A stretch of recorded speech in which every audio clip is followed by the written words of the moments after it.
Hello, എല്ലാവർക്കും വീണ്ടും പുതിയൊരു വീഡിയോയിലേക്ക് സ്വാഗതം. ഞാൻ ഇന്ന് വന്നിരിക്കുന്നത് ഒരു സോയാബീൻ കറിയുടെ റെസിപ്പി ആയിട്ടാണ്. അപ്പം, ചപ്പാത്തി, പൊറോട്ട, ചോറ് ഇവയ്ക്കൊക്കെ ഒപ്പം കഴിക്കാൻ പറ്റിയ നല്ലൊരു അടിപൊളി ടേസ്റ്റി ആയിട്ടുള്ള ഒരു സോയാബീൻ കറി. അപ്പോൾ അതിന് ആദ്യം വേണ്ടത് ഒരു 250 ഗ്രാം സോയാബീനാണ്.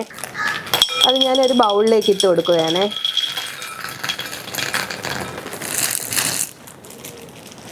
ഇതിപ്പോൾ ഒരു 200 ഗ്രാം സോയാബീൻ ഉണ്ട് കേട്ടോ. ഇനി ഇതിലേക്ക് നമുക്ക് നല്ല ചൂട് വെള്ളം ഒഴിച്ചു കൊടുക്കാം.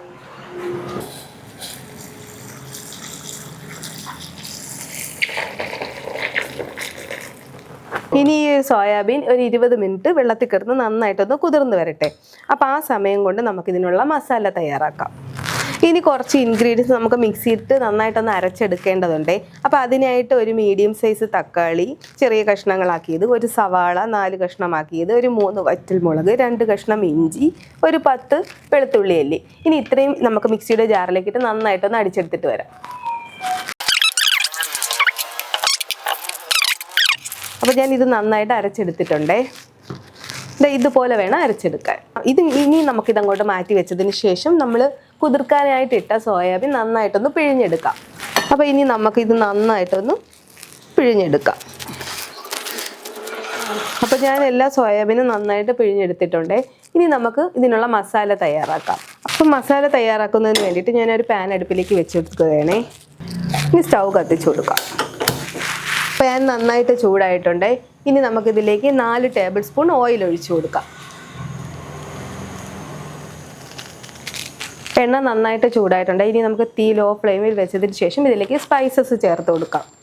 ഒരു 3 ഗ്രാമ്പു, ഒരു കറുകാപ്പട്ട, 2 ബേ ലീഫ്, 2 ഏലക്ക ചെറുതായിട്ടൊന്ന് വഴറ്റി കൊടുക്കാം. ഇനി നമുക്കിതിലേക്ക് ഒരു സവാള ചെറുതായി ഒന്ന് സ്ലൈസ് ചെയ്ത് ചേർത്ത് കൊടുക്കാം.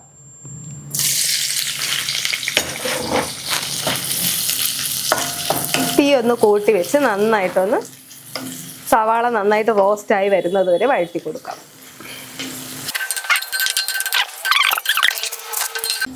അപ്പോൾ സവാള നന്നായിട്ട് മൊരിഞ്ഞ് വന്നിട്ടുണ്ട്. ഇനി നമ്മൾ അരച്ച് വെച്ചിരിക്കുന്ന തക്കാളി, സവാള ഇതിൻ്റെ പേസ്റ്റിൽ അത് നമുക്കിതിലേക്ക് ഒഴിച്ചു കൊടുക്കാം.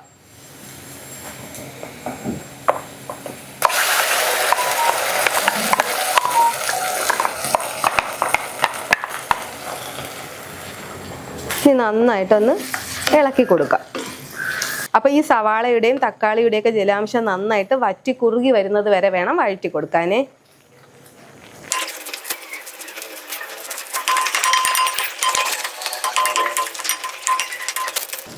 കണ്ടില്ലേ, ഇതിലെ ജലാംശമെല്ലാം നന്നായിട്ട് വറ്റിയിട്ടുണ്ട്. ഇനി നമുക്കിതിലേക്ക് പൊടികൾ ചേർത്ത് കൊടുക്കാം. മല്ലിപ്പൊടി 1/2 ടേബിൾ സ്പൂൺ, മഞ്ഞൾപ്പൊടി 1/4 ടീസ്പൂൺ, കാശ്മീരി മുളക് പൊടി 1/2 ടീസ്പൂൺ, ഗരം മസാല 1/2 ടീസ്പൂൺ. ഇനി നന്നായിട്ടൊന്ന് വഴറ്റി കൊടുക്കുക. ഈ പൊടികളുടെ പച്ചമണം മാറുന്നത് വരെ നന്നായിട്ട് വഴറ്റി കൊടുക്കുക.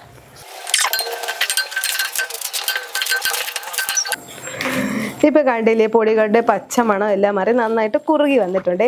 ഇനി നമുക്കിതിലേക്ക് ഗ്രേവിക്ക് ആവശ്യമായ വെള്ളം ഒഴിച്ചു കൊടുക്കാം.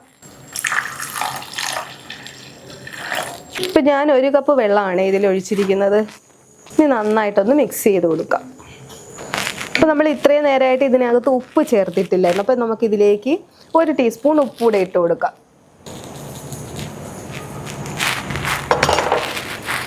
നന്നായിട്ടൊന്ന് മിക്സ് ചെയ്യാം. ഇനി ഒരു 5-6 മിനിറ്റ് നമുക്കിതൊന്ന് അടച്ചു വെച്ച് വേവിക്കാം. ഇപ്പോൾ കറക്റ്റ് 5 മിനിറ്റ് ആയിട്ടുണ്ട്. ഇനി നമുക്ക് അടപ്പ് മാറ്റി കൊടുക്കാം. കണ്ടില്ലേ, നന്നായിട്ട് കുറുകി വന്നിട്ടുണ്ട് കേട്ടോ. ഇനി നമുക്കിതിലേക്ക് നമ്മൾ കുതിർത്ത് പിഴിഞ്ഞ് വെച്ചിരിക്കുന്ന സോയാബീൻ ഇട്ട് കൊടുക്കാം.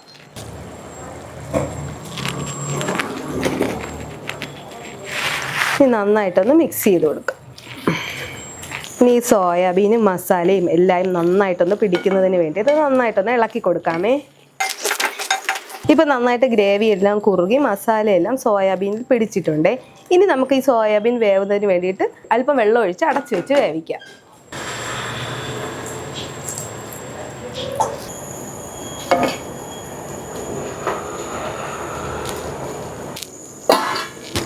ഇപ്പോൾ കറക്റ്റ് 10 മിനിറ്റ് ആയിട്ടുണ്ട്.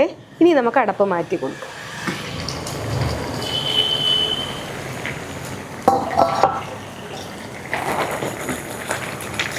ഒന്ന് ഇളക്കി കൊടുക്കാമേ.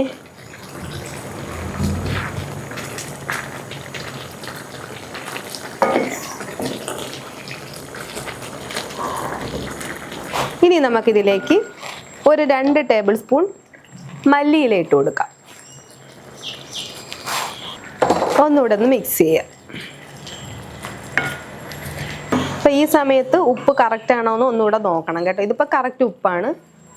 നിങ്ങൾക്ക് നോക്കിയിട്ട് കറക്റ്റ് അല്ല എന്നുണ്ടെങ്കിൽ ഈ സമയത്തൊന്ന് ഇട്ട് കൊടുക്കണേ. ഇനി അടച്ച് വെച്ച് ഒരു 5 മിനിറ്റും കൂടെ ഒന്ന് കുക്ക് ചെയ്യാം. ഇപ്പോൾ കറക്റ്റ് 5 മിനിറ്റ് ആയിട്ടുണ്ടേ. കണ്ടോ, നമ്മുടെ സോയാബീനും ഗ്രേവിയും എല്ലാം നന്നായിട്ട് കുറുകി വന്നിട്ടുണ്ട്. ഇനി നമുക്ക് സ്റ്റൗ ഓഫ് ചെയ്യാം. നമ്മുടെ സോയാബീൻ കണ്ടില്ലേ, നല്ല സൂപ്പറായിട്ട് റെഡിയായി വന്നിട്ടുണ്ട്. അപ്പം പെറോട്ട, ചപ്പാത്തി, പൂരി ഇവയ്ക്കൊപ്പം കഴിക്കാൻ പറ്റിയ ഒരു അടിപൊളി കറിയാണ് കേട്ടോ. അപ്പോൾ എല്ലാവരും മസ്റ്റായിട്ട് ഒന്ന് ട്രൈ ചെയ്ത് നോക്കണേ. വീഡിയോ ഇഷ്ടമായാൽ ലൈക്ക് ചെയ്യുക, ഷെയർ ചെയ്യുക, സബ്സ്ക്രൈബ് ചെയ്യുക. വീണ്ടും അടുത്തൊരു വീഡിയോയുമായി വളരെ പെട്ടെന്ന് തന്നെ കാണാം. Thanks for watching.